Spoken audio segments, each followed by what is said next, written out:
एक गांव में गोपाल नाम का एक गरीब किसान अपनी पत्नी रीता और दो बच्चों के साथ रहता था। गोपाल मेहनती था, लेकिन उसकी फसलें सूख जाती और उसके परिवार को भूखा रहना पड़ता था। एक दिन गोपाल अपने परिवार के लिए लकड़ियां काटने जंगल गया। वह बहुत थका हुआ था और निराश भी।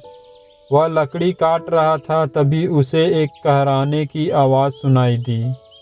वह चौकन्ना हो गया और आवाज़ की दिशा में गया। यह आवाज़ कैसी है? लगता है कोई मदद के लिए पुकार रहा है। वह झाड़ियों में जाकर देखने लगा और वहां उसने देखा कि एक गाय घायल पड़ी हुई थी। उसकी पीठ पर गहरे घाव थे और वह दर्द से कराह रही थी।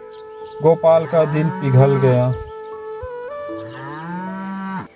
अरे, यह तो बहुत दर्द में है। इसे कैसे छोड़ दूं? मैं इसे अपने साथ ले जाऊंगा। गोपाल ने अपनी सारी ताकत लगाकर गाय को उठाया और घर ले आया।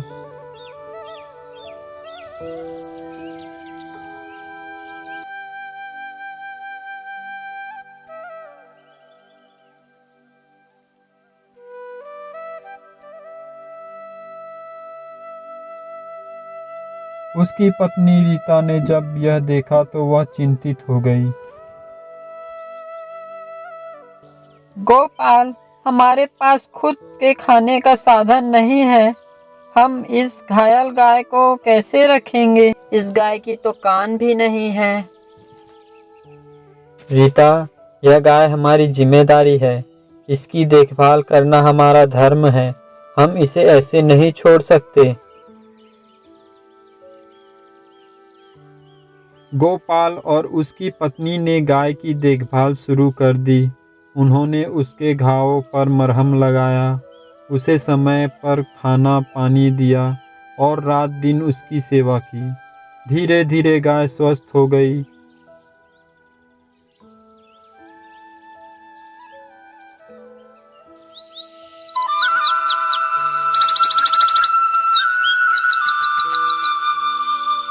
एक दिन सुबह गोपाल और रीता ने देखा कि गाय उनके घर के सामने खड़ी है और मुस्कुरा रही है।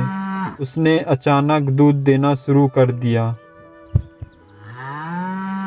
देखो गोपाल, हमारी मेहनत का फल मिला है।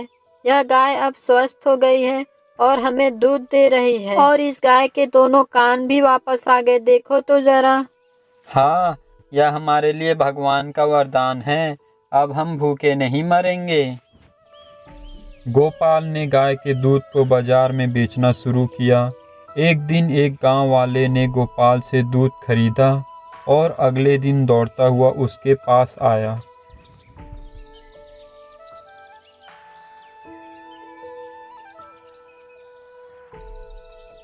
गोपाल, तुम्हारे गाय का दूध तो चमत्कारी है भाई। मेरी माँ जो वर्षों से बीमार थी, यह दूध पीते ही स्वस्थ हो गई। धीरे धीरे गांव में खबर फैल गई कि गोपाल की गाय का दूध चमत्कारी है। लोग दूर दूर से उसके पास आने लगे। गोपाल को काफ़ी धन मिलने लगा, लेकिन उसने अपना दिल बड़ा रखा और ज़रूरतमंदों को दूध मुफ्त में देने लगा। गोपाल, इतना पैसा आ रहा है, हमें अपनी स्थिति सुधारनी चाहिए। क्यों ना सबको दूध बेचें। रीता, भगवान ने हमें इस गाय के रूप में आशीर्वाद दिया है। हमें इसे सबके साथ बांटना चाहिए। पैसे से ज़्यादा खुशी दूसरों की मदद में है। यह सुनकर रीता भी सहमत हो गई। एक रात जब गोपाल सो रहा था तो उसे सपना आया। सपने में वही गाय उसके सामने प्रकट हुई, लेकिन अब वह तेज प्रकाश से चमक रही थी।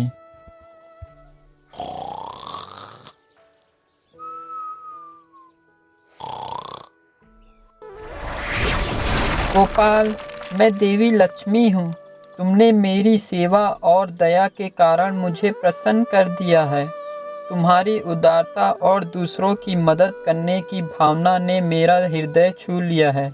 मैं तुम्हें वरदान देती हूँ कि तुम्हारे घर में हमेशा सुख समृद्धि बनी रहेगी।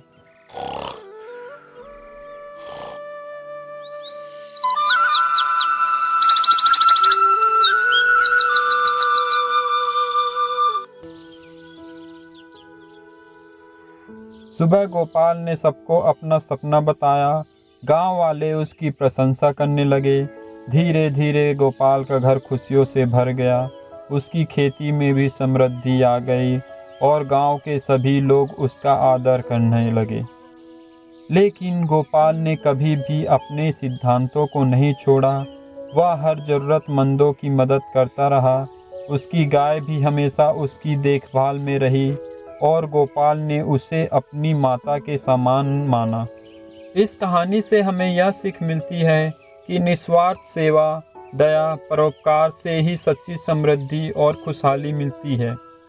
धन दौलत तो आता जाता रहता है, लेकिन दूसरों की मदद करने से जो आत्म संतोष और आशीर्वाद मिलता है वह हमेशा बना रहता है।